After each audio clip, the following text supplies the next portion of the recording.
சுபமஸ்து. நமஸ்காரம். நேற்று நம்ம ஸ்ரீகடாட்சம் சேனலில் ராமநாமத்தை பயிற்சி பண்ணிக்கணும் அப்படின்னு பார்த்தோம். ஏன் இந்த பயிற்சின்னா, ப்ராக்டிஸ் மேக்ஸ் மேன் பர்ஃபெக்ட்னு சொல்லுவோம். அதாவது நம்ம புதுசாக ஒரு வீட்டுக்கு குடி போகிறோம் அப்படின்னா அந்த வீட்டை ஒட்டடை அடித்து சுத்தம் பண்ணி தொடச்சி அதுக்கப்புறமா தான் பால் காய்ச்சுவோம் இல்லையா? அந்த மாதிரி நம்ம மனசுங்கிற பாத்திரத்தில் பகவானுடைய அமிர்தமான நாமங்களை உள்வாங்கணும்னா பகவானுடைய நாமங்களை தொடர்ந்து சொல்லிட்டு இருக்கணும். சுத்தமான சொம்புல தான் பசும்பால் வாங்க முடியும். நாம் கஷ்டத்துலன்னு அழும்போது மட்டும் இல்லாமல் தும்மும்போது, இருமும்போது, விக்கல் வரும்போது, கால் தடுக்கும் போது, ஒரு வாய் சாப்பாடு உள்ளே வைக்கும்போது, உட்காந்தா எழுந்தான்னு பகவானுடைய நாமங்களை சொல்லிட்டே இருந்தால் உயிர் வாழ தேவையானதுக்கு மட்டும் இல்லாமல் கடைசி காலத்தில் நம்மளை கை பிடிச்சு கூட்டிட்டு போக பகவானே வருவார். 84 லட்ச ஜீவராசிகளில் இன்னொரு முறை பிறக்க வேண்டிய ஒரு சூழல் ஏற்படாது. நீங்கள் வேணா டெஸ்ட் பண்ணி பாருங்க. எங்கன்னா நாம் இடிச்சுக்கிட்டா டக்குன்னு நம்ம வாயில் என்ன வார்த்தை வருதுன்னு. கரகரன்னு கத்துற தவளைக்கு சிவபெருமான் ஹரஹரன்னு சொல்லுச்சுன்னு கைலாயத்தையே கொடுத்தாராம்.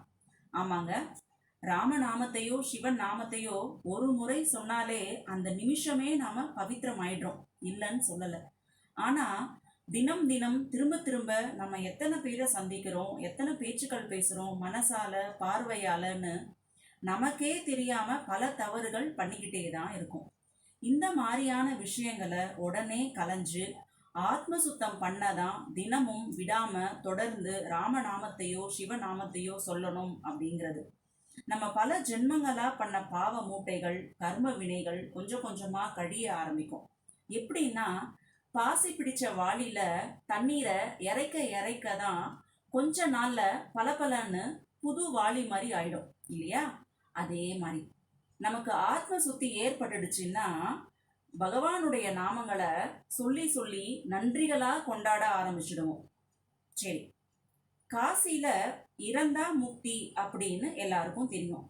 அது ஏன் அப்படிங்கிறத பத்தி நாளைக்கு பார்க்கலாம். உங்களுக்கு ஏதாவது கோரிக்கைகள் இருந்தா எங்களுக்கு தெரியப்படுத்துங்க. நாங்க உங்களுக்காக கூட்டு பிரார்த்தனையா ராமநாமா சொல்றோம். நம்ம சேனல்ல போடுற மற்ற பதிவுகளை பாருங்க, சப்போர்ட் பண்ணுங்க. உங்ககிட்ட இருக்கிற நல்ல நல்ல ஆன்மீக பதிவுகளை எங்களுக்கு அனுப்புங்க. நம்மளுக்கு தெரிஞ்ச விஷயங்கள் எல்லாருக்கும் நம்ம ஷேர் பண்ணலாம். நம்ம ஸ்ரீகடாட்சம் சேனல்ல தொடர்ந்து பாருங்க, லைக் பண்ணுங்க, ஷேர் பண்ணுங்க, சப்ஸ்கிரைப் பண்ணுங்க, மறக்காம கமெண்ட் பண்ணுங்க. மீண்டும் சந்திப்போம். அதுவரை ஆனந்தமா நாமா சொல்லலாம். ஸ்வஸ்தி.